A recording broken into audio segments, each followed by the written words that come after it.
Good afternoon, everyone, and welcome back to yet another episode of Chiromo Hospital Group's Thursday.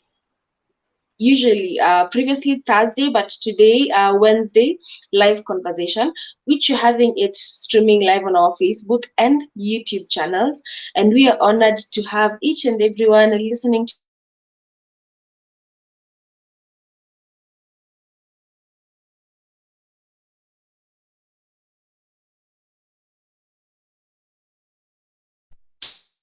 Two male panelists yet to be joined by one other. And I was just commenting earlier how coincidentally, how fortunate this is to have an all-male panel today, being that we are still within November, which is Men's Mental Health Observation month. So we are glad to be here today. And I want to start by introducing the panel with me today. Top left, we have Katugume Prosper, who is a founder of Sickle Cell Disease Infonet. He's a sickle cell advocate, a Millennium Fellow class of 2022. Katugume is also a Michigan Fellowship Agribusiness Initiative Fellow, a Vice Regional Coordinator, Federation of African Medical Students Association in East Africa. He is also a researcher, a public speaker, and adolescent mental health advocate. Quite the introduction, Prosper. Would you like to say hi to the listeners?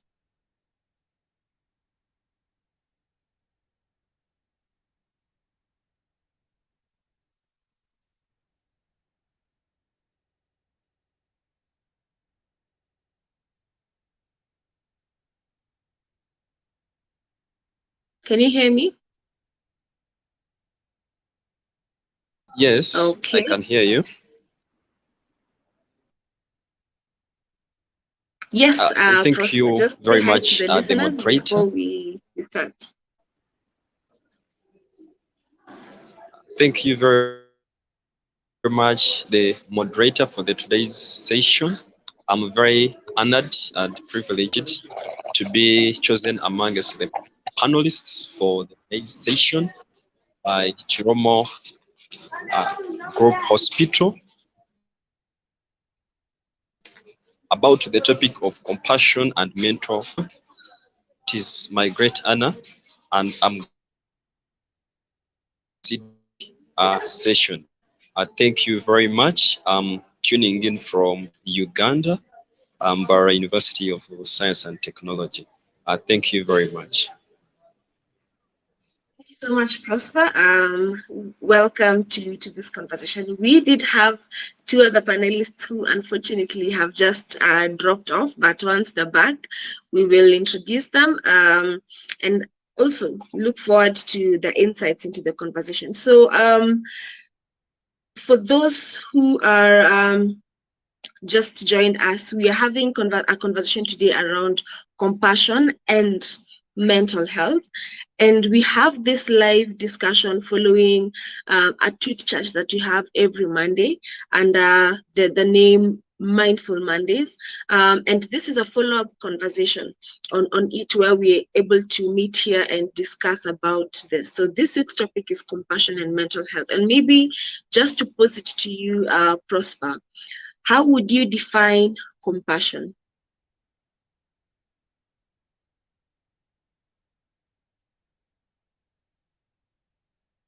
Thank you very much, our today's moderator.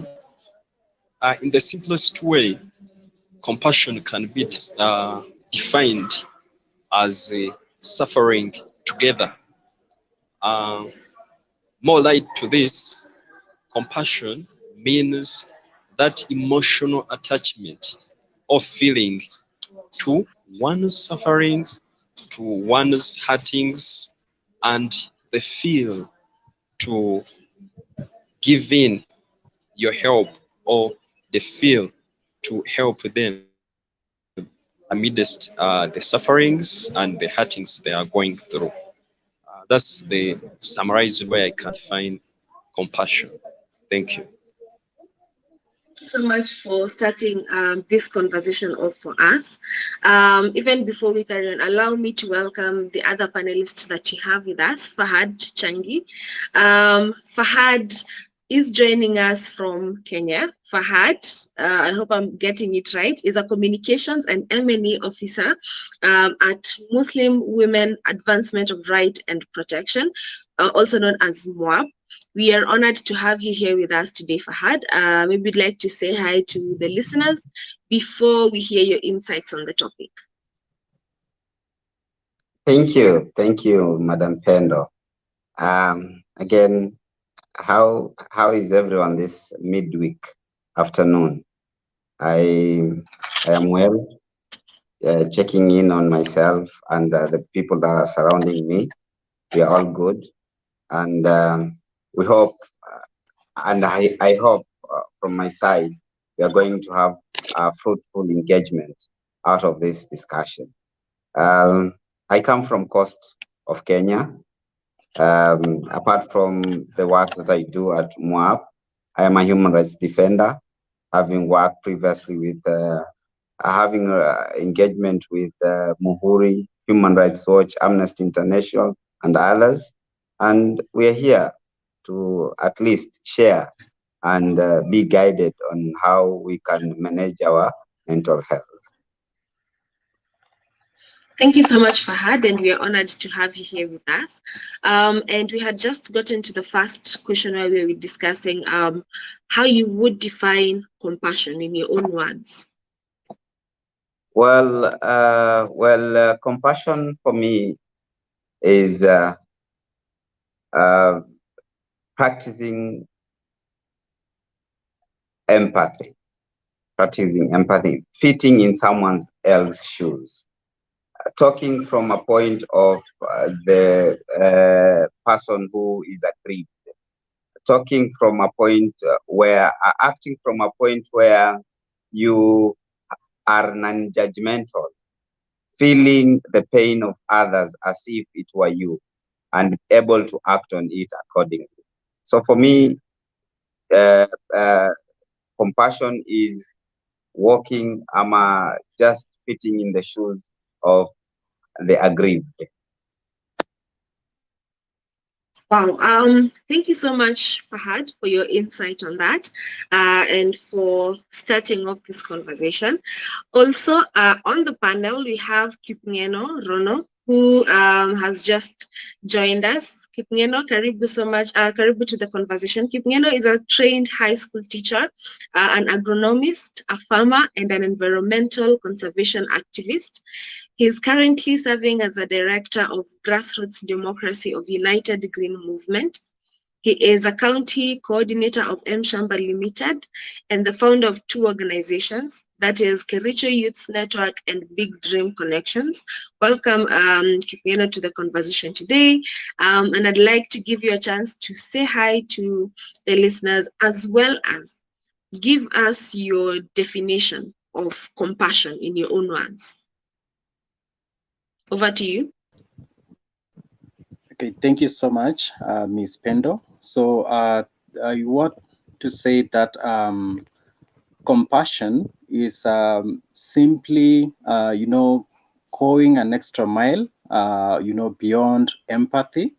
In simple terms, this is suffering together. Yeah, so it doesn't stop at just, identifying that maybe a maybe a colleague or maybe someone else has some mental issues or is suffering in some way. So this will require us to try to think of how best to assist that person. And I think this is something that is recommended. It doesn't have to be we are passive while we have those around us suffering some form of discomfort. So from my end, I would say that compassion is more than just empathizing with somebody who has a problem. Thank you so much for your contribution on that. And so as we carry on with the conversation, just understanding more about compassion and mental health, maybe I'll go straight back to Prosper. What, in your best understanding, is the relationship between compassion and mental health?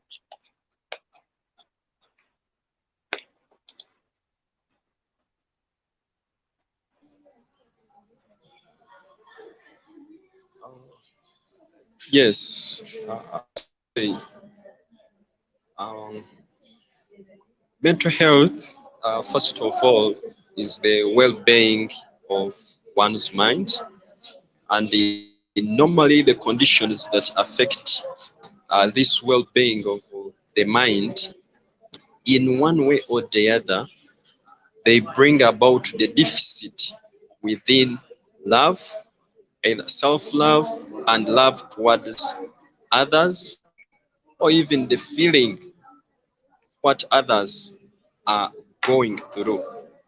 That humanness is mostly and on the other side, like we've looked at the definition for compassion, that it is emotional feeling. Emotions are the subsets or part of mental health. So I would link this emotional feeling of one's suffering and the feeling of helping them, which is in short-term compassion, to be the subset of mental health. And I would say that mental compassion itself is the healing, or is a healing part of mental health related conditions. So the two are intertwined in a way that compassion affects mental health and mental health affects compassion. It is a bi-directional relationship. However, we see that in most cases it is compassion that revives mental health. So I would say compassion is in a bidirectional relationship with mental health, and it is a healing power to mental health related.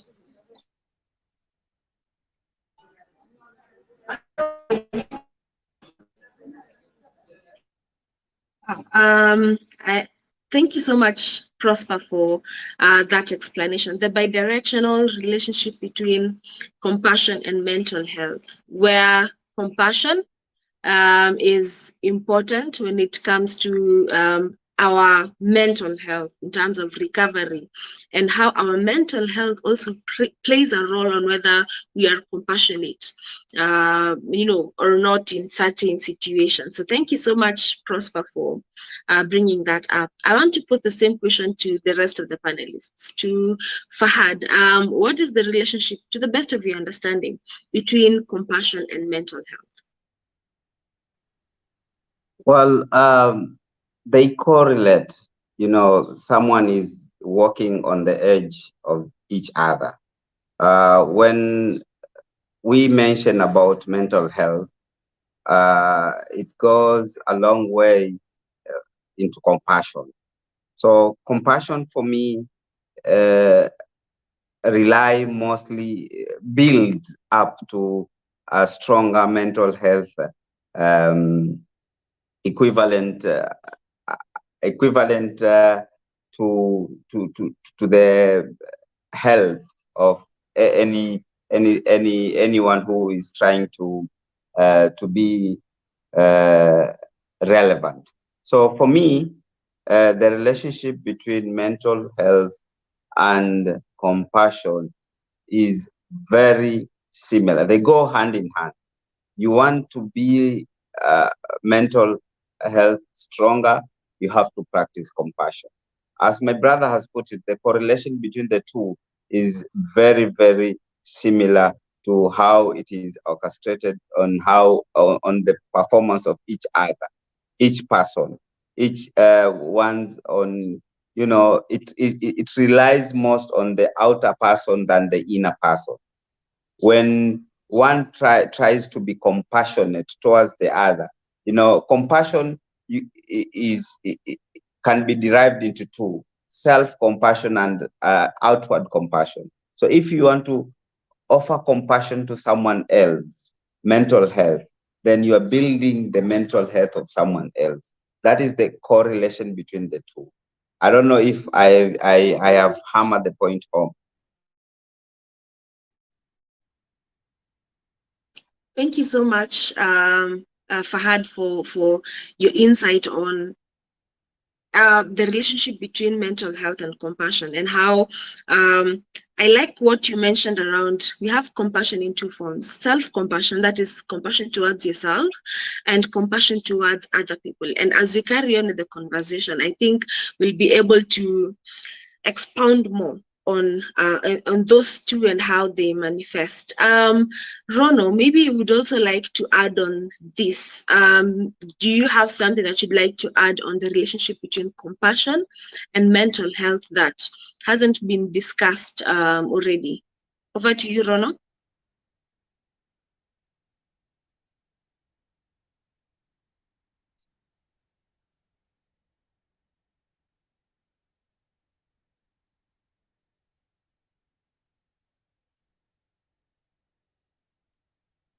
If you can hear me, Rono, can you hear me?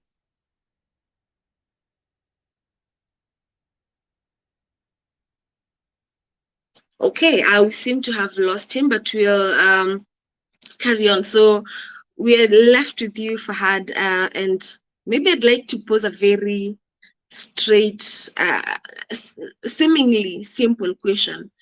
Do we at any point run out of compassion? Can we run out of compassion? Well, it's a yes and a no. Well, a yes in some ways on the level of understanding of person practice of compassion, because in people there is kuna in our way kuna ile woye ya kuonea mtu huruma, and that is not compassion. So when people term compassion as woye, jamani ai pole maskini ai kumbe, then it has a limit. And if people understand that is compassion, then people run out of it. But when you realize compassion is something that you live in your daily life activities, you're getting into an atmosphere where you're feeling shoes of yourselves, you're feeling shoes of others, and be able to understand yourself, and just understand your behavior, understand your fellow people, other people's behavior, and be able to unjudgmentally react on them. So for me, a yes is for on the level of misunderstanding of compassion, what compassion is, and no, when someone understands and practice well compassion, then that goes a long way into saying compassion does not fade away. Thank you so much, Fahad, on that. And I'd also like to hear a response from the rest of our panelists on this. So Prosper and to Kipniana, whoever would like to go first. The question that I asked was, can we run out of compassion? Is it possible to run out of compassion? Whoever feels like they'd like to go first, Prosper, then Rono.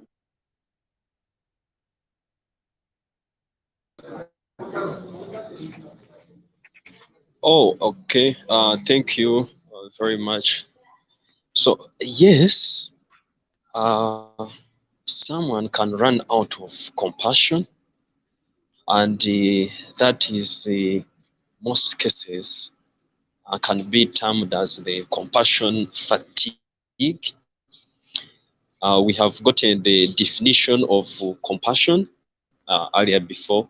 Then for fatigue means exhaustion. You've been continuously exposed.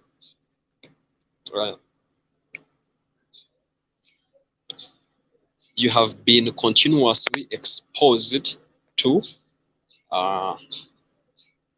compassion cases or the sufferings and the heart of very many people. That is compassion fatigue. And yes, it happens within normal people where they run out of compassion or they get tired of having that feeling of compassion. And it also comes along with the professions that people have got, most especially the helping professionals, where people are mostly and subsequently and constantly exposed to people in suffering, people who are hurt. So to people, they get time, they call it adapted, or you can call it get tired to that exposure. So yes, people get out of compassion. Thank you. Thank you so much, Prosper, for that and bringing up the element of compassion fatigue. And also, as a Zakarian, we'll keep talking more about it. But before that, I'd like to hear from Rono. Thank you for joining us back. Maybe you could give us your opinion on whether one can run out of compassion. What's your take on that?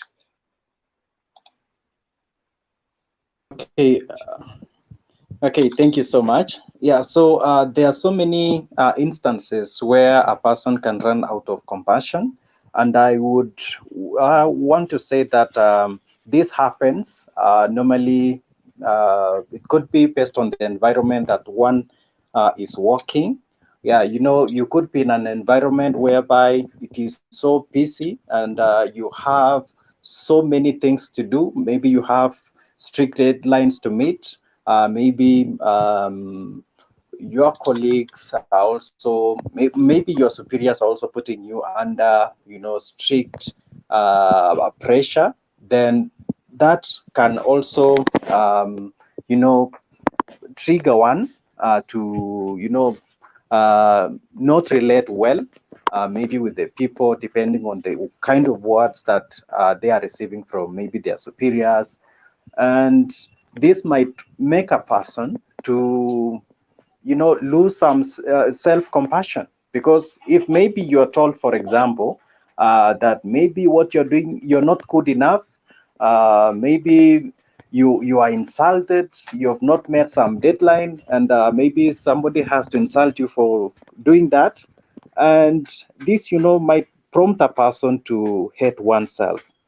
Then I would also want to say that this can also be prompted by, you know, stress levels. There are so many things that we are encountering in our day-to-day lives, and if we don't have cases for instances whereby maybe we engage in some activities that can help us in uh, loosening up or lowering these stress levels, then this will, in the long run, make a person to, you know, lose some, you know, self-compassion. And that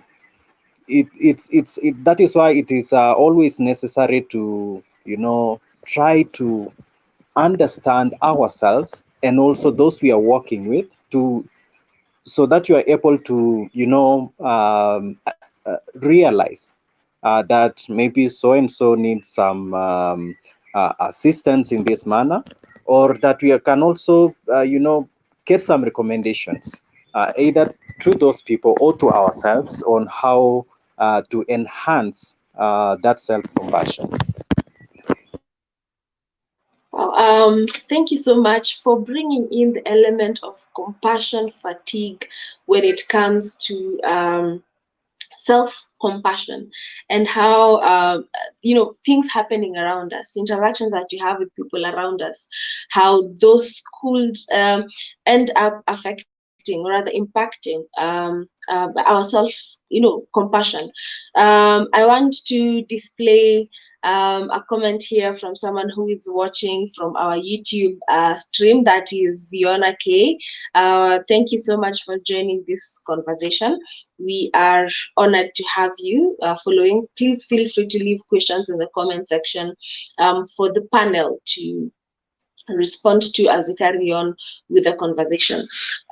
So I want to go back to highlighting some few things because of this aspect of compassion fatigue that has come up in this conversation. Maybe I would like to hear from the panelists who are here. Who are some of the people who are at risk when it comes to compassion fatigue? This is to build awareness for the listeners, for them to know whether they fall under, people who are at risk for compassion fatigue, how that looks like, and probably even as we carry on, how can someone work through compassion fatigue? Allow me to start with Prosper, then to Ronald. Who are some of the people who are at risk for compassion fatigue?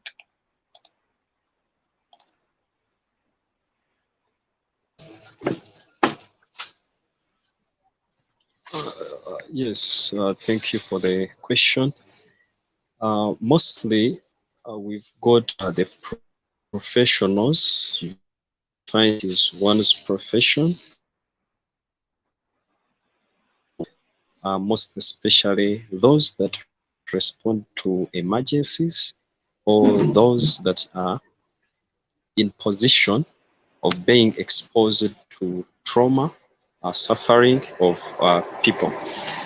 These can be the counselors who do counseling to people because they normally listen to people suffering a lot. Can be therapists, also those are at a risk of compassion fatigue.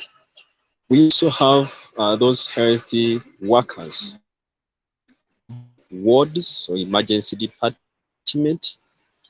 We also have social workers, these and the crisis advocates, these that respond to environmental hazards, or it could be refugee related issues. They are also at a risk. We also have people like firefighters who go for rescues during fire outbreaks. We also could have uh, paramedics, those that normally attend to people that have got accidents before they reach to the hospital setting. And yeah, mostly those that I can list. Thank you so much, Prosper, for giving us that clear, list of some of the people who are at risk for compassion fatigue. Fahad, would you like to add on to that list? Are there people that you feel have not been mentioned who might be at risk for compassion fatigue? Yes. To add from what Prosper has said, I think primary caregivers. Primary caregivers in this manner, I mean relatives, parents to their kids, kids to their parents, spouses, teacher to pupils, and also primary. I mean the people who are primarily taking care of situations at home, for example, at schools, at workplaces. So the primary people who respond to issues of mental health most likely happen to get compassion fatigue in many cases. Thank you so much for highlighting that. So we have professionals who interact a lot with other people, and we also have primary caregivers. Just to add on to that, in the spirit of creating awareness to our listeners, I would like to pose this to Rono. How would compassion fatigue look like? What are some of the things that we could look out for to pinpoint that, or maybe I am experiencing compassion fatigue, before we even get to how can we work through compassion fatigue? Rono, on to you.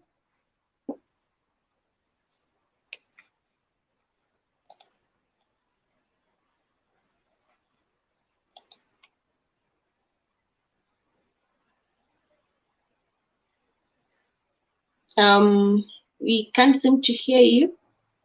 I don't know if you're still with us.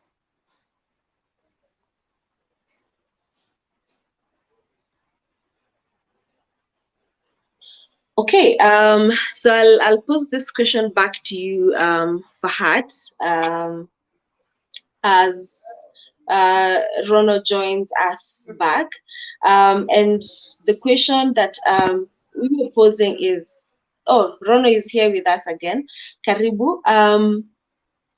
Just to repeat the question, now that you're back with us, what are some of the signs and symptoms? How would one know that they're experiencing compassion fatigue?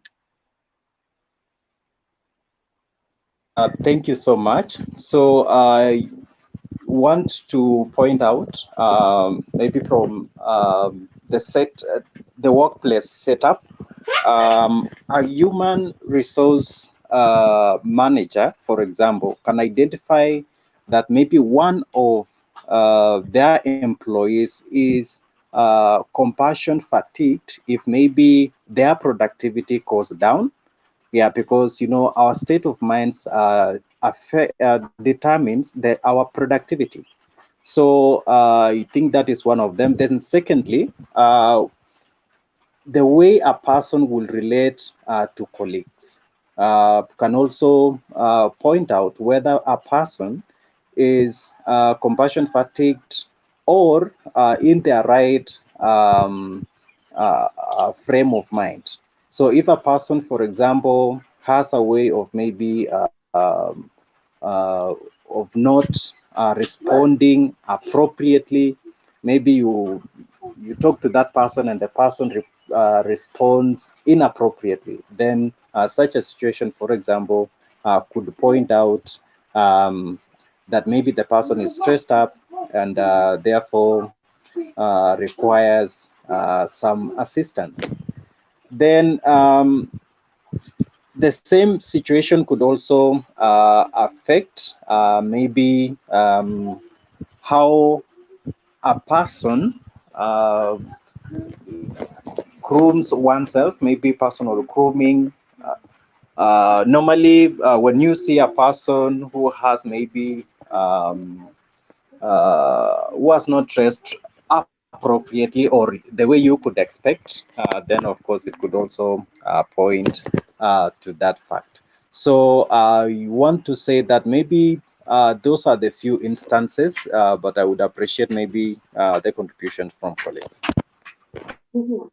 Thank you so much, Rona, for highlighting some of the ways that we could pick up that probably one is experiencing it, and not just in ourselves, but also from people around us. Are we able to observe that, someone who around us might not be doing so well? And some of these symptoms, some of these signs that you've mentioned are also things that help us to pick out how we are doing in terms of our mental health.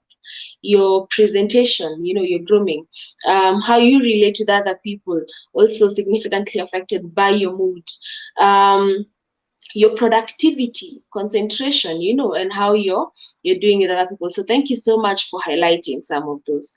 Coming back to you, Fahad, maybe you could give us some tips on how one can work through compassion fatigue. Well, just to mention a few, going back from your previous question on the indicators of compassion fatigue, apart from the ones that you have mentioned on low self-esteem, there is where productivity goes down. Also, there are people who procrastinate things. They are just don't want to react on things from the immediate point. So they procrastinate a lot. So in that essence, that tells you that you are experiencing compassion fatigue. So in terms of tips on how to come out of it is, first of all, to acceptance, knowing that you have all the indicators in you that you are suffering from compassion fatigue. You have to accept that this is the case. Once you know that this is the case, you'll be able to outline favorable uh, uh, for example, interventions so that you can come out of it. Part of the intervention that you may require to come out of it is to exercise, do a lot of exercise, be present to things. You know, you have to go for prayers at this time, go for prayer at this time. You want to for example, you want to have lunch, you're taking lunch at 4 in the evening. Just take lunch immediately at 7 afternoon, at 1 afternoon. So clearly, you are present to things and situation. You'll be able to outwit all the forces of fatigueness, of compassion in you. Mhm, mhm. Thank you so much, Fahad. I hear coming up with coping mechanisms that work for you, and one of them is, having a routine, sticking to a routine that helps you to carry on the day-to-day activities. So when you're eating, when you're engaging yourself physically in terms of exercise. And I know some people wonder, why is it that exercise comes very highly recommended when it comes to matters mental health?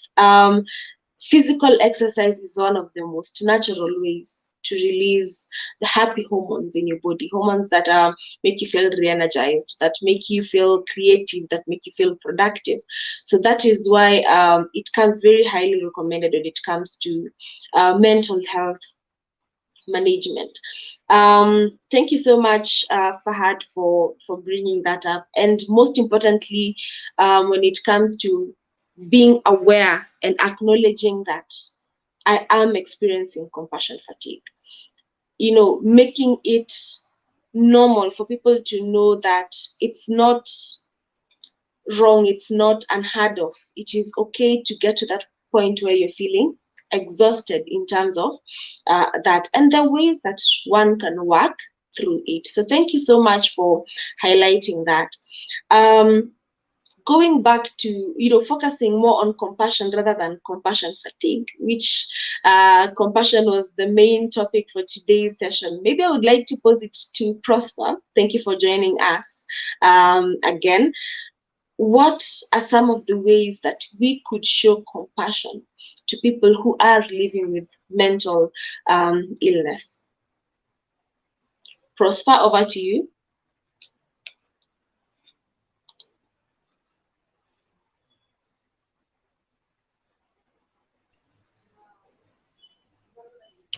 All right.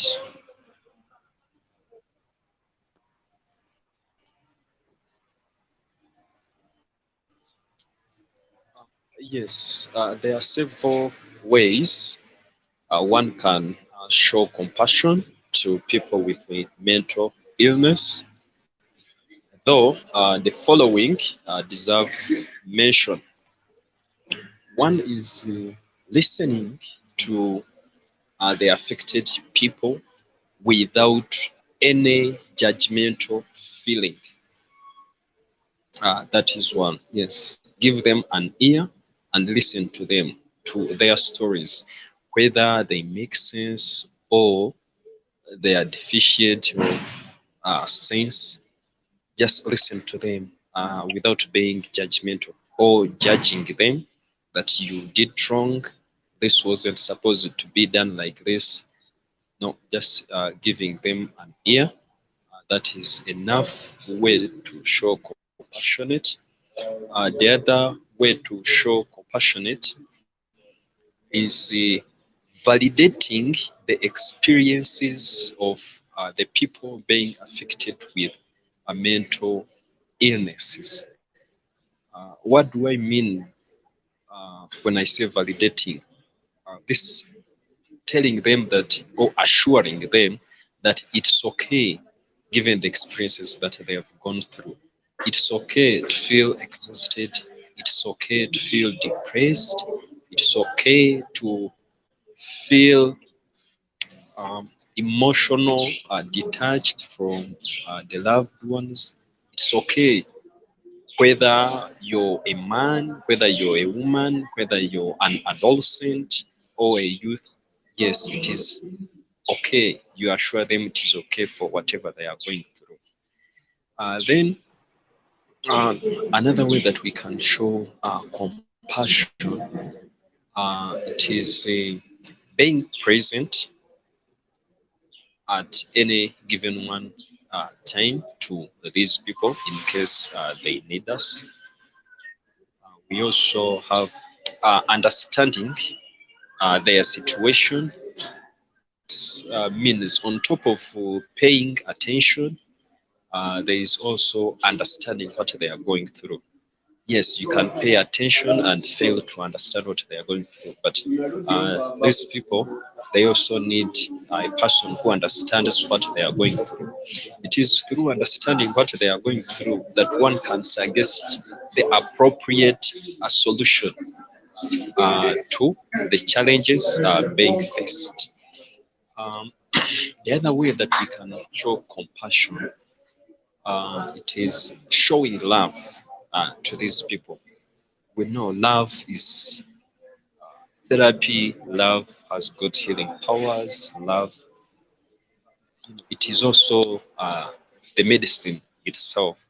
So showing them love, this is being kind or soft-hearted and helping them in doing their day-to-day basic activities, giving them a bath,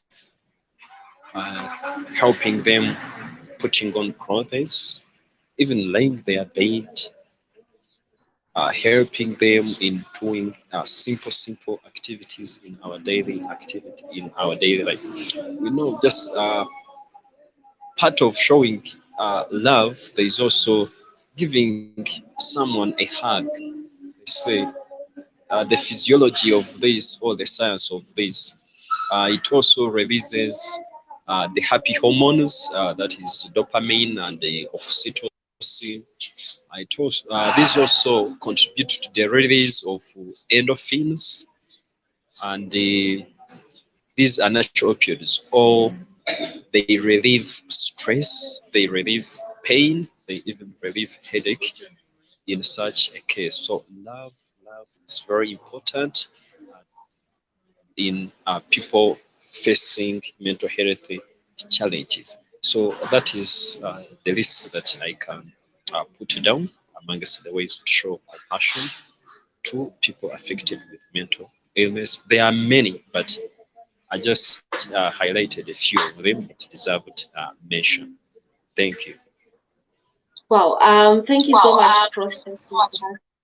Um, you know, response in terms of what are some of the ways that we can offer compassion, show compassion to people living with mental health conditions. Just to summarize a few, you talked of empathy, being able to, understand what, trying to walk in their shoes to try and understand what someone is going through.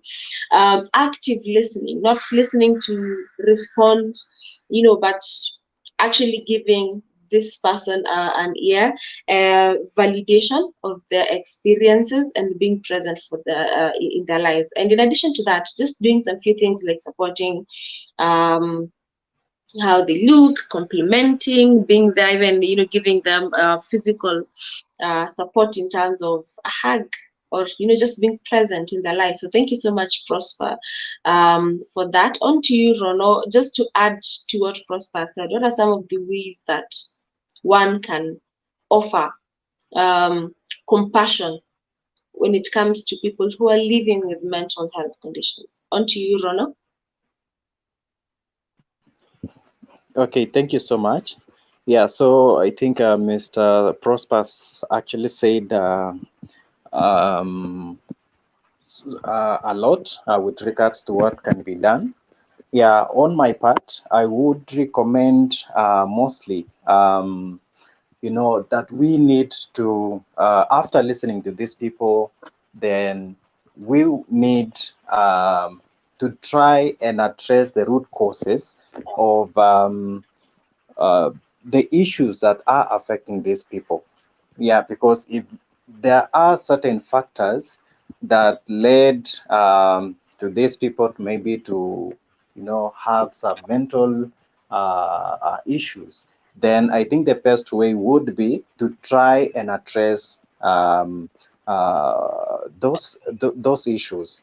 Yeah, because normally in workplaces, and I think you'll allow me to keep using these examples. Normally, in every institution, there are specific departments or committees that are responsible for handling the welfare of employees. Yeah, so I would recommend that the best way is, listen to the person, then try to find out the root cause of those problems and fix it, so that we would avoid the occurrence of those issues in future. Then, of course, now if you're having a colleague who also, or a friend who has a mental maybe problem, then you could also give them a hug, work with them for nature walk, try to talk to them, try to listen to them, accommodate their perspectives. Yeah, because sometimes some of these people, some people could actually, be so much depressed, for example, if they have to do things maybe um, without, being given an opportunity to give their own opinion, and maybe their opinions were so valid. So sometimes, and sometimes that can hurt. And I would like to give this example. For example, our security forces. We all know that there is a chain of command whereby they don't question an order. So those are the provisions that will give rise to so many people who will have those issues. So I would recommend that we need to be accommodative enough in as far as expression is concerned. And then when handling these problems, then we need to use the tree model, whereby we are fixing the root causes of all these issues. Wow, thank you so much, Kipiano, for your insight on that. Being able to accommodate each other's perspectives, not just being fixed on what we see. We need to be able to open our minds up to what could this experience be meaning to someone else, and how can I come in to support um, in this scenario. So thank you so much for that. And finally, as we are looking into winding up this conversation, on to you, Fahad. What are some of the ways that we can be compassionate to people who are living with mental health conditions? Well, I'm talking from experience. I'm living with a bipolar sister who, bipolar for me, it's a mental health issue. And many a times, apart from accommodate myself into her issues, many a times there is a confrontation. But again, as Kip Ngeno said, that offering a shoulder to lean on, let someone know that they can always speak to you. Let someone know that you are they can always count on you when it comes to issues to do with mental health. You know, this has a cutting edge. Sababu, when you leave it like that, and people can take advantage of, okay, this is Fad, I can do anything to him. No, but you can always be present and be assertive on issues. So if you let someone know that they always have an ear to talk to in you, that is one way of practicing compassion to someone else, a health issue. So apart from that, big non-judgmental, offering support where you can, uh, uh, active listening is very important. People don't know how to express themselves. They can express themselves by use of body language, and you need to know how to read that. You're listening with the third ear, listening to what is not said and what is acted, and you respond to it. It is very important. So for me, that other people have said everything, but that can add up to the ways on which we can always practice compassion. Wow, thank you so much for that, and we really appreciate you sharing your personal experience. Thank you for making this conversation real. For people to know that these are things that we experience. Anyone can experience at any point. So thank you so much for that, Fahad.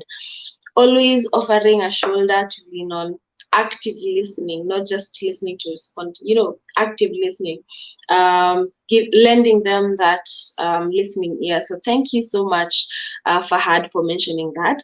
And as we are concluding this conversation today, I want to challenge, first of all, the panel that is here today, and anyone else who is listening to this conversation, either through our Facebook or YouTube page. I want to challenge all of you to go to the comment section of this conversation and tag or mention someone that you know is a compassionate person when it comes to offering compassion to, be it a colleague, a friend, a family member, literally anyone who is in need. I want you to go and mention that person down there, tag them.